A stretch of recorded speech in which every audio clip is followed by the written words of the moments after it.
बिस्मिल्लाहिर्रहमानिर्रहीम। अस्सलाम वालेकुम। सेहत चैनल में एक बार फिर खुशामदीद। नाज़रीन, बढ़ती हुई बीमारियों के साथ साथ दिमाग की कमज़ोरी भी दिन ब दिन काफ़ी बढ़ती चली जा रही है। इसका शिकार भी बहुत सारे लोग हो रहे हैं, जिसमें मर्द ख़वातीन बच्चे शामिल हैं। बच्चों में अमूमन ये होता है कि उनको सबक वगैरह याद नहीं रहता, और बड़ों में ये होती है कि ये बीमारी इसकी वजह से उनको कोई चीज़, जब भी कोई चीज़ रखते हैं तो उनको भूल जाती है। तो नाज़रीन, इसके हल के लिए, इससे निपटने के लिए, इस बीमारी से आज मैं आपके साथ एक बहुत ही ज़बरदस्त टोटका शेयर करने जा रहा हूँ। आप नोट कर लें। आपने सबसे पहले लेनी है दालचीनी। दालचीनी आपने लेनी है 50 ग्राम। 50 ग्राम दालचीनी लेके आपने ये करना है कि उसका एक छोटा सा टुकड़ा रोज़ाना रात को सोते वक्त आपने अपने मुंह में रख लेना है, ठीक है। और रात को सोते वक्त उसको थोड़ी देर चूसना है और उसके बाद चाय फेंक दें, मगर रात को सोते वक्त ये आपने काम करना है। उसके बाद दूसरा जो इसका मेन जो इसका मसला है, उसको हल करने के लिए ये जो टोटका आपके साथ शेयर करने जा रहा हूँ वो आप नोट कर लें।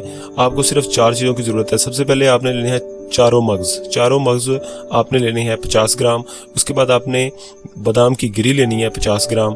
उसके बाद आपने गिरी खोपरा लेनी है 50 ग्राम। और उसके बाद मिश्री लेनी है आपने 50 ग्राम। ये 4 चीज़ें मैंने आपको बताई हैं, ये आपने 50-50 ग्राम ले लेनी है। उसके बाद आपने ये करना है, इन सब चीज़ों को, चारों चीज़ों को पीस लेना है। किसी ग्राइंडर वगैरह की मदद से पीस लें, या किसी भी चीज़ की मदद से आपने इनको अच्छी तरह से बारीक कर लेना है, पीस लेना है, इसका पाउडर बना लेना है। उसको आप किसी जार वगैरह में महफूज कर लें। अब आपने ये करना है कि रोज़ाना आपने सुबह के वक्त खाना खाने से पहले, यानी कि नहार मुँह जब आप उठते हैं, उठने के बाद आप कुली वगैरह करने के बाद इसका आपने तकरीबन आधा चम्मच बच्चों के लिए और 1 चम्मच बड़ों के लिए है, ठीक है। ये आपने रोज़ाना इस्तेमाल करना है सुबह नहार मुँह, ठीक है, खाना खाने से पहले। तो ये आप इस्तेमाल करके देखें, इंशाल्लाह इससे ये होगा। और जो पहले मैंने आपको बताया वो भी आप दालचीनी वाला टोटका, वो भी आप इस साथ इस्तेमाल करें। इंशाल्लाह आपकी अगर दिमाग की कमज़ोरी है तो इंशाल्लाह आपकी दिमाग की कमज़ोरी बिल्कुल ठीक हो जाएगी। तो नाज़रीन, आज के लिए बस इतना ही। आपको वीडियो ये कैसी लगती है इसके बारे में मुझे कमेंट्स में ज़रूर बताएं। अगर आपको वीडियो अच्छी लगती है तो वीडियो को लाइक कर दें, और अगर आपने चैनल को अभी तक सब्सक्राइब नहीं किया तो चैनल को सब्सक्राइब कर दें, साथ बेल आइकन को भी क्लिक कर दें, और मुझे नेक्स्ट वीडियो तक के लिए इजाज़त दें।